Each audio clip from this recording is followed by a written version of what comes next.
Bon, on passe à un autre sujet. Vous savez que le texte sur la fin de vie est de retour à l'Assemblée nationale.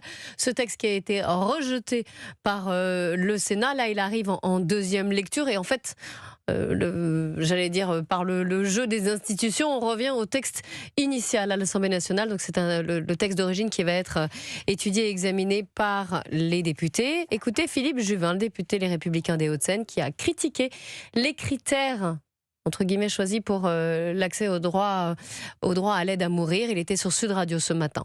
On nous avait vendu une loi qui s'appliquerait aux gens en fin de vie. En réalité, les critères qui sont dans la loi sont des critères extrêmement larges qui pourront concerner des patients qui ont plusieurs années à vivre. Par exemple, la loi dit il faudra souffrir d'une maladie grave, incurable à un stade avancé, un cancer avec des métastases. Et pourtant, on peut vivre des années aujourd'hui avec les nouvelles thérapeutiques ciblées.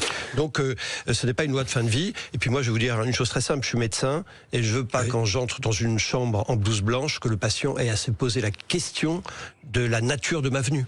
Alors évidemment, chacun a sa sensibilité, son histoire aussi vis-à-vis de ce sujet qui dépasse les clivages politiques. D'ailleurs, on le sait, les parlementaires ont une certaine liberté d'expression sur ce sujet. Mais quand même, est-ce qu'on ne peut pas se demander, est-ce que la société était prête pour ce genre de débat très clivant? Est-ce qu'il fallait absolument faire cette loi ? Ça dépend selon qui, de quelle position vous vous placez. Pour Emmanuel Macron, oui, je pense que lui, il a plutôt envie d'avoir une loi sociétale avant de partir, de pouvoir accrocher ça à son bilan. On en est là, hein. C'est aussi pour ça qu'il a voulu accélérer le calendrier. Après, moi, ce que je constate quand même, c'est que évidemment, chacun peut avoir sa propre opinion sur le sujet. Les histoires personnelles, finalement, font que vous avez un avis ou un autre. Ce que je constate quand même quand j'écoute Philippe Juvin, qu'on vient d'entendre, qui a un discours quand même très établi, très construit, qui sait de quoi il parle. Il est médecin, oui. Qui a des arguments très intéressants. Et quand j'entends hier Éric Coquerel dans le grand rendez-vous sur CNews et Europe 1, promoteur, lui, de cette loi pour l'euthanasie, quand on lui expose le fait qu'il pourrait y avoir effectivement des excès, des dérives, il semble balayer ça d'un revers de la main comme si ça n'existait pas. Et je trouve que cette légèreté, moi, m'indispose et c'est assez inconfortable à écouter parce que c'est un sujet suffisamment grave pour qu'on puisse envisager en effet les problèmes tels qu'ils peuvent se poser, tels qu'ils se sont posés dans d'autres pays, c'est-à-dire au Canada, en Belgique, aux Pays-Bas. On a vu ce que cette loi a entraîné comme dérive. Il me semble légitime, normal de questionner si notre loi à nous ne va pas amener les mêmes dérives. Or, le texte tel qu'il revient de l'Assemblée, tel qu'il va être examiné à l'Assemblée, est un des plus permissifs au monde. Et donc oui, ça m'inquiète beaucoup.